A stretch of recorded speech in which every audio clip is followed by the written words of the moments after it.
અંકલેશ્વરમાં ગુંજ social group દ્વારા 8મા સર્વજ્ઞાતિ સમૂહ લગ્નોત્સવનું આયોજન કરવામાં આવ્યું હતું। આ સર્વજ્ઞાતિ સમૂહ લગ્નોત્સવમાં એક જ મંડપ નીચે 51 જોડાએ પ્રભુતામાં પગલાં માંડ્યા હતા। અંકલેશ્વરનું ગુંજ સોશિયલ ગ્રુપ સામાજિક કાર્યોની સાથે સમૂહ લગ્નોત્સવમાં સદા અગ્રેસર રહ્યું છે। ત્યારે ગુંજ સોશિયલ ગ્રુપ દ્વારા જૂની દેવી ગામ પાસે આવેલ ગુપ્તા ફાર્મ ખાતે 7મા સર્વજ્ઞાતિ સમૂહ લગ્નોત્સવનું આયોજન કરવામાં આવ્યું હતું, જેમાં માતા પિતા વગરની દીકરીઓ તેમજ જેના માતા કે પિતા ન હોય તેવી દીકરીઓને પ્રથમ પ્રાધાન્ય આપવામાં આવ્યું હતું અને તમામ 51 દીકરીઓ પાસેથી કોઈપણ પ્રકારની ફી લેવામાં આવી ન હતી અને એક જ મંડપ નીચે 51 જેટલા નવ દંપતીઓ પ્રભુતામાં પગલાં માંડે તે પ્રમાણેનું આયોજન કરવામાં આવ્યું હતું। તેમજ દીકરીઓને અનેક દાતાઓ તરફથી કન્યાદાનમાં 27 જેટલી ઘરવખરી સહિતનું કર્યાવર આપવામાં આજે ફરી એકવાર ગુંજ સોશિયલ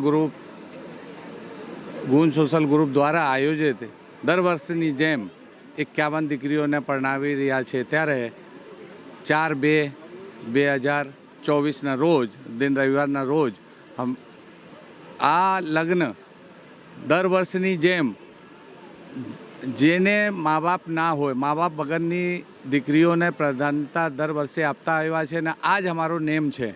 એ નેમ સાથે ફરી મગર મા બાપની દીકરીઓને આ કન્યાદાન અમે લોકો ભેગા થઈને કરી રહ્યા છે।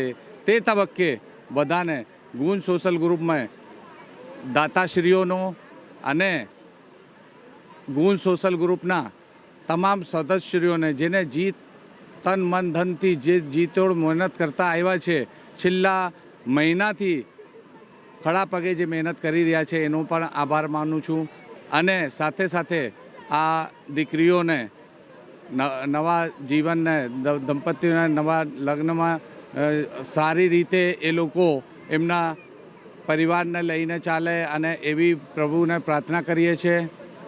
ફરી એકવાર દીકરીઓને ખૂબ ખૂબ શુભેચ્છાઓ।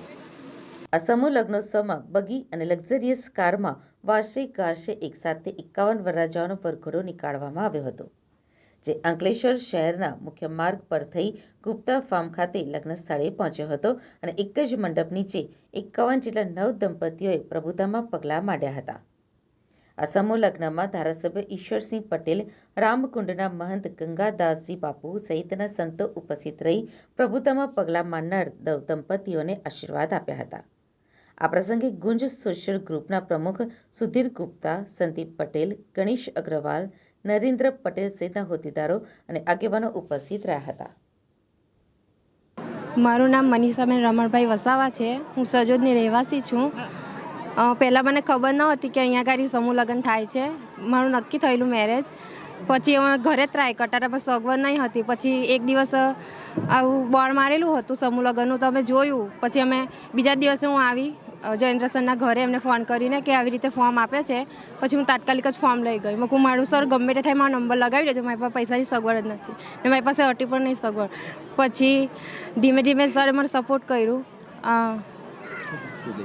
સુધીર સરે બી સપોર્ટ કર્યો છે અને અહીંયા બધી રીતે અમને સારી સુવિધા મળે છે। કન્યાદાન પણ સારું પૂરું પાડવામાં આવે છે અને મા બાપની જે છત્રછાયા છે અહીંયા અમને મળે છે। આટલું વિચારેલું નહીં કે આટલું સારી રીતે અમારું મેરેજ થશે।